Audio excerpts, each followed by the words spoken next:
Gold and silver, taking data that we got today, combining it with data that we got yesterday. My theory or my hypothesis of what has been happening with gold and silver recently and what I think will happen, it's starting to crystallize a little bit more for me. Now, if you guys aren't familiar, basically, long story short, with this new Delta variant coming out and cases rising, hospitalizations rising, I'm seeing people going more towards safe havens like the dollar. And the dollar's been getting a stronger and stronger bid in recent days. However, the story of inflation still has not waned. Now, yesterday, if you were taking a look at some news articles after we got the CPI, you would have seen things such as this. You would have seen stories like US inflation shows signs of moderating in July. Consumer inflation persistent but moderating. That's my official news voice, if you guys like that. But the problem with that is that the OER has now really started to take hold. The beginning stages of it within the CPI, and some of those more, you could say, volatile parts of the CPI have started to wane. So with that, people are saying, well, hey, it looks like things are moderating. It's rising, still high, but it's moderating.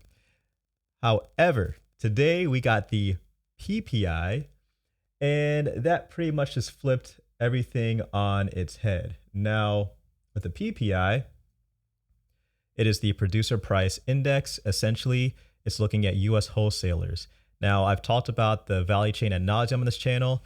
Basically, prices get passed down and elevate the further you go along the value chain. So when you start with commodities, they're at one price. Prices increase once you get to manufacturing.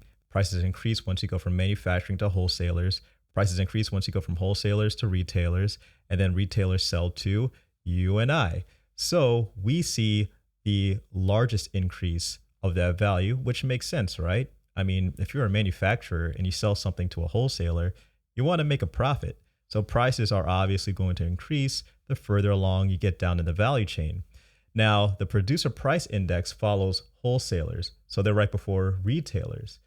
Now, if you want to get a clearer definition of that indicator of, this is from the Bureau of Labor Statistics actual website about the PPI. So if you don't believe me on what I'm saying, PPIs capture price movements prior to the retail level. Therefore, they may foreshadow subsequent price changes for businesses and consumers. So there you go. That's the accurate definition there. So if we take a look at US wholesale prices for July, they surged and shows inflation is still rampant. PPI finds. Now, if you scroll down all the way to the bottom here, I'm not going to read all of this, but there's a point here that's made. Because if you notice what I've been saying about CPI, then you will have known, or you will know that I have been focusing on housing and rent and owner's equivalent rent because it makes up, shelter makes up about 30% of CPI. It's one of that more heavily weighted areas of CPI. However, if you look at PPI, which is what we're looking at today, PPI does not include housing or rent, yet it is showing a rise in price. Now, here's the key detail from July's reading here, according to Market Watch. About 3/4 of the increase in wholesale inflation last month was in services, a volatile category that can swing sharply from month to month. So, after yesterday's reading of CPI, where we saw moderating in some of these areas in inflation, we're actually seeing it pick up before it hits us again in CPI. So why this is important is because, and let's get this article here, is that we are just now seeing rent and OER rise while we're seeing producer prices continue to increase. And sometimes we see a dislocation between the two, like here from this article back in 2016. Um, Basically, you can see in that highlight there, housing costs are rising faster than pretty much anything else, and they're not part of the PPI. This article is from 2016. The reason why I show you that is because sometimes the PPI can be going one way while housing prices can be going another way because PPI does not include housing. Now, when you look at CPI, it includes bits of both. So what we should expect in coming readings is that with rising OER and rent and PPI, which will eventually get passed down to customers and us and show up in CPI, those will be rising. We should continue to expect higher CPI, which again has a strong relationship with gold. Gold is at 1752 after its extreme rise yesterday. If we look at the percent change here in gold, we are in the green today. So far, 0.07, up 0.07%, 0.08. Silver is down 1.35%, but gold is much more closely tied with the CPI. So that might be one of the reasons why we're seeing a stronger relationship there. And if we take a look at the DXY, this is also very important to note. We're back below 93. And take a look at when we went below 93. Oh, that graph just went away. So I'm going to try to show you guys that again, so you can see when we actually got below 93. It happened yesterday at a particular time, and if it actually shows up here, you'll be able to see it.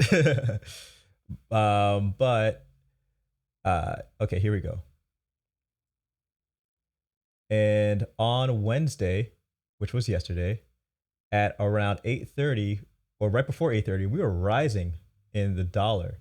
But then right at 8:30, it fell and continued to fall on Wednesday. Got down to 92.84.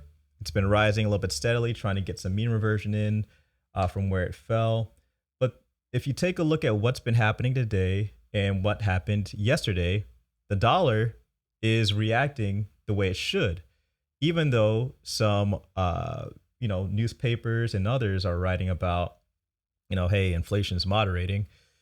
The dollar has dropped in the face of it getting a bid up because of the Delta variant. Now, I expect levels to still remain high while cases are up and hospitalizations are up in the United States. I still expect the DXY to get a bid. As you can see, it's not coming down. But when it does come down, when hospitalizations come down, we are going to have to reckon with the fact that we have higher levels of inflation in this economy, and we should expect it to continue. So we have a lot more runway here as far as getting these readings on CPI and PPI possibly increasing when hopefully this starts to level off. Now, I've been seeing some scientists say that they expect the peak to happen sometime in October for the Delta variant. So hopefully we'll see some decline there. And when we see that decline, I think we should also see if CPI still remains high around that time, which it should.